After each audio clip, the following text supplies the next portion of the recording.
Yo los invito a abrir sus Biblias en Mateo 2, donde ya han abierto antes y el hermano Gabriel nos ha dirigido en la lectura de este pasaje. En Mateo 2 aparecen unos personajes que llamamos Reyes Magos. Estos magos, en el griego se llamaban magoi, eran miembros de una tribu sacerdotal pagana muy antigua, de un grupo llamado Medos en la historia. Estaban involucrados en la astronomía y en la astrología. Eran conocidos por su interpretación de sueños y aparecen en la corte del Imperio Babilónico, y en los relatos de Daniel vemos a esos magos y astrólogos que aparecen en esa corte. Y aparecen en puestos prominentes por su sabiduría, capacidades de adivinación y etc. Fueron grandemente influenciados este grupo de personas por los judíos, especialmente Daniel. Porque nos dice en Daniel 5:11, en tu reino hay un hombre en el cual mora el Espíritu de los dioses santos, y en los días de tu padre se halló en él luz e inteligencia y sabiduría, como sabiduría de los dioses, al que el rey Nabucodonosor, tu padre, oh rey, constituyó jefe sobre todos los magos, astrólogos, caldeos y adivinos. Entonces Daniel no era un mago o astrólogo, pero él era jefe, era gobernador, podríamos decir, sobre esas personas, y estaban a su cargo. Y recibieron mucha influencia por parte de Daniel y otros judíos prominentes de la cautividad. La ley de los medos y persas era el código de estos magoi. Y ningún persa podía ser rey a menos que aprendía las disciplinas científicas y religiosas de los magoi y que sea aprobado y coronado por estos magoi. Ahora, algunos de estos magoi seguían esa religión pagana de adoración al fuego. Luego, uno de los reyes persas colocó o estableció otra, adoración de los astros, y algunos seguían la enseñanza bíblica del Antiguo Testamento. Y para el tiempo de Jesucristo, el Oriente se había consolidado y se había establecido el imperio parto. El gobierno romano, del imperio romano, temía a los partos. Podríamos decir que el imperio romano se estableció todo alrededor de lo que era el mar Mediterráneo, pero hacia el oeste, hacia el este, hacia lo que es hoy Irán, Irak, Pakistán y toda esa zona, se había establecido este imperio parto. Y en los años 55 y 40 a.C., los romanos y los partos entraron en combate. Palestina y Siria eran la frontera justo donde se habían llevado a cabo esas batallas. También había un cuerpo gobernante que se llamaba Megastani, que estaba completamente compuesto por estos magoi, o magos, o sabios, que tenían decisión completa en la elección de un rey. Ellos querían liberarse de Roma, estos partos querían liberarse de Roma, pero su rey, Fraates IV, era débil. Y buscaban uno nuevo que en vez de sucumbir a las presiones del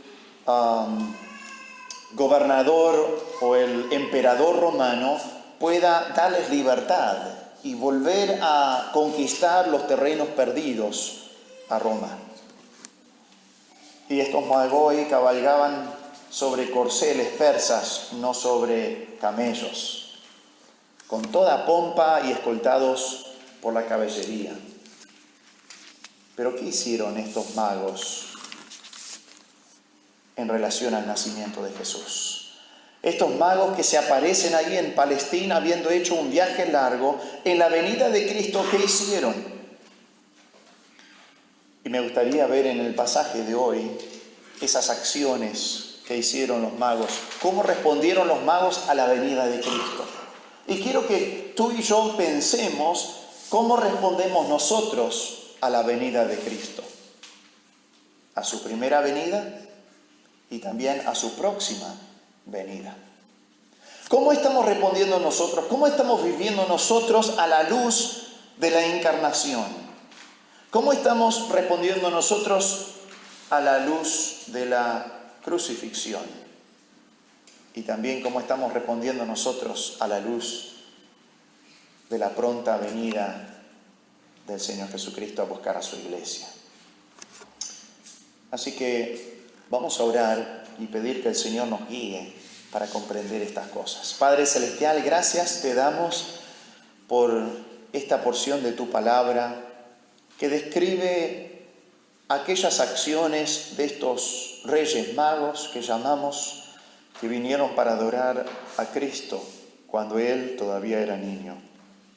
Ayúdanos a comprender la manera en que nosotros debemos responder a la venida de Cristo imitando a estos magos y tomando ejemplos de ellos. Y pedimos, Padre Celestial, que tú nos ayudes en aquel compromiso, aquel sacrificio, aquella adoración, aquella entrega que nosotros debemos hacer a ti. Ayúdanos, danos de tu gracia para aplicar estas enseñanzas a nuestras vidas. En el nombre de Cristo Jesús. Amén. Nos dice que cuando nació Jesús ahí en Belén de Judea, en los días del rey Herodes, que vinieron del oriente estos magos. Y eso es el primer punto. ¿Cuál es la manera en que respondieron? ¿Cuáles son las acciones que tomaron? En primer lugar, vinieron del oriente. Dice que vinieron del oriente a Jerusalén unos magos diciendo: ¿dónde está el rey de los judíos que ha nacido? Porque su estrella hemos visto en el oriente y venimos a adorarle. Entonces estos magos, cuando viene el Señor Jesucristo a esta tierra, ellos vienen y hacen un viaje del oriente. Ahora, de dónde en oriente vinieron no sabemos, pero seguramente que más allá de Babilonia, en la zona de Persia. Hicieron grandes sacrificios para adorar a Cristo. Este viaje que hicieron habrá sido unos 1.000 o 1.500 kilómetros, posiblemente más, dependiendo cuán al este vinieron. A caballo podría haberles tomado hasta 50 días llegar hasta Jerusalén y luego otros 50 días para volver. Tenían que prepararse para eso. Obviamente un viaje de 50 días de ida, 50 días de regreso y seguramente que algún momento para descansar entre medio también. Es un preparativo grande, no se hace en 5 minutos. Hay grandes preparaciones o preparativos para hacer antes de ese viaje. Tenían que prepararse, tenían que preparar el itinerario, el viaje que iban a estar haciendo, dónde iban a parar en el camino también. Tenían un preparativo de tiempo también, tomaba tiempo prepararse para todas esas cosas. Tenían que preparar alimentos para el viaje, no podían parar, ¿no?, y esperar que haya comida rápida en el camino. Tenían equipaje para preparar, tenían regalos también que colocaron en estos tesoros, ¿sí?, o en estos, podríamos decir, unas cajas donde guardaban estos regalos, estos tesoros para dar al Señor Jesucristo. Así que había mucha preparación. También sacrificaron tiempo. O sea, estamos hablando de meses que dedicaron para adorar a Cristo. Ahora yo te pregunto a ti, ¿qué clase de sacrificios haces para adorar a Cristo? Estos magos hicieron grandes sacrificios para adorar a Cristo. ¿Qué clase de sacrificio hago yo para adorar a Cristo en mi adoración privada? O sea, en casa. Cuando yo adoro a Dios, con mi familia o en privado, con mi tiempo devocional, de lectura bíblica, de oración, en mi comunión con el Señor, personal y privada, ¿qué clase de sacrificios hago? Me levanto más temprano porque sé que tengo tantas cosas en el día de que si no me levanto más temprano no voy a tomar ese tiempo para adorar, para tener comunión con el Señor. ¿Dedicás tiempo para conocer más a Dios? ¿O hacemos una lectura rápida y ya está, vamos a hacer el resto de las actividades de nuestro día? ¿Invertimos en una buena Biblia? Y yo no digo que una Biblia es mejor que otra, el texto es el mismo, pero algunas veces por ahí nos compramos la televisión más grande para poder mirar una película, cuando por ahí la Biblia, cualquiera, una Biblia de cualquiera sirve porque, total, la leo más. ¿Qué clase de sacrificio hacemos en relación a nuestra adoración a Dios? ¿Invertís tiempo leyendo esa Biblia que tenés? Ahora, eso es en nuestra adoración privada. ¿Y qué en cuanto a nuestra adoración pública? Porque venimos juntos, estamos aquí para adorar a nuestro Dios. ¿Qué clase de sacrificios hemos hecho para venir en esta mañana? ¿Qué clase de sacrificios hacemos normalmente, semanalmente, para adorar a nuestro Dios de una manera pública? ¿Esperamos que venir a la iglesia sea fácil? ¿Venís a adorar a Cristo a pesar de la distancia? Algunas veces uno dice, pero ahora estoy medio lejos, entonces no voy. ¿Venís a adorar a Cristo a pesar del clima? Mucho calor, mucho frío, o porque llueve, o porque no llovió en mucho tiempo, ¿no? El clima afecta. ¿Hacemos sacrificios en relación al clima para adorar a nuestro Dios? ¿Venís a adorar a Cristo a pesar de tu estado de ánimo? Venir a adorar a Dios porque no nos sentimos bien anímicamente no es hipocresía. Por ahí entrar por esa puerta y cuando nos preguntan, ¿y cómo estás? Estoy re bien, cuando no estamos re bien. Eso quizás es hipocresía. Pero venir a adorar a Dios, no importa cómo nos sentimos anímicamente, es tan importante, porque este culto no se trata de mí, sino se trata de Dios. Se trata de entregarme a Dios, se trata de venir a Dios y saber que yo necesito de Él para poder subsistir espiritualmente, para poder seguir adelante, para poder tener fuerza, para poder tener gracia de Dios, para vivir la vida cristiana y honrarle al Señor. Algunos de ustedes se acuerdan de Doña María, ¿no? Iba a buscarla para el culto y ella decía, pastor, sí, no me siento bien, pero voy a ir a la iglesia igual, porque sé que cuando voy a la iglesia me siento mejor. Y era un gran ejemplo para nosotros, porque ella tenía tantos problemas físicos y de salud, sin embargo venía y era de mucho ánimo, porque a pesar de su estado anímico, hacía los sacrificios para venir. ¿Lo hacemos nosotros? ¿Te preparás de una manera especial para adorarle? ¿O es como, es el horario del culto? Bueno, listo, agarro mi Biblia y me vengo. ¿Qué clase de preparaciones hacemos? ¿Nos preparamos físicamente para venir? ¿No? Y decimos, bueno, me voy a arreglar, no para impresionar a la gente, sino para adorar a Dios. Venimos para adorar al Rey de Reyes.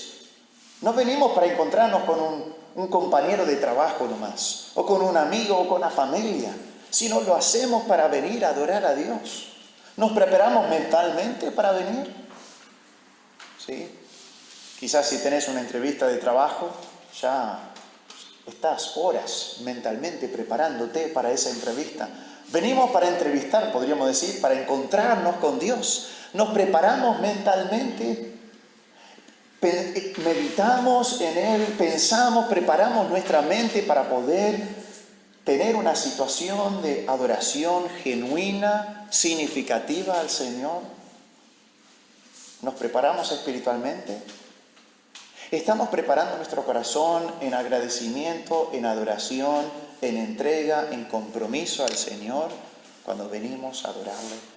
Estos Reyes Magos se prepararon, hicieron sacrificio, vinieron desde el oriente. ¿Y por qué vinieron? Porque dice, vimos su estrella. Dice, porque su estrella hemos visto en el oriente, ahí en el versículo 2. Ellos habían visto esa estrella. ¿Se acuerdan lo que dice en el número 24? los invito a buscar Números capítulo 24.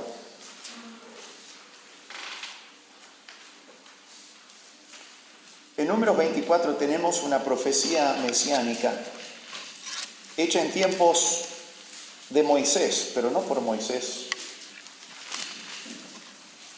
sino por aquel Balaam, ¿se acuerdan?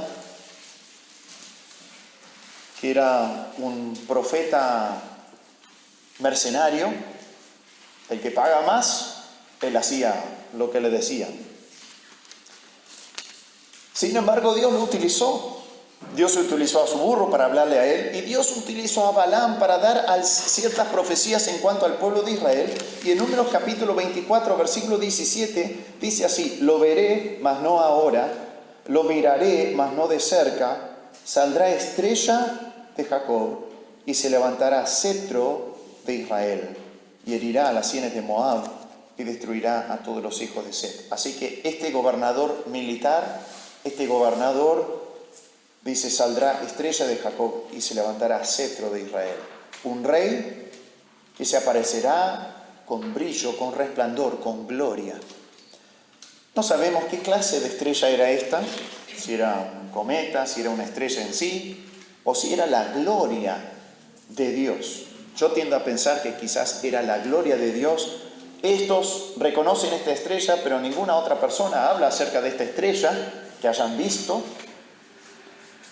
Y sabemos que, ¿se acuerdan cuando el pueblo de Israel salió de Egipto?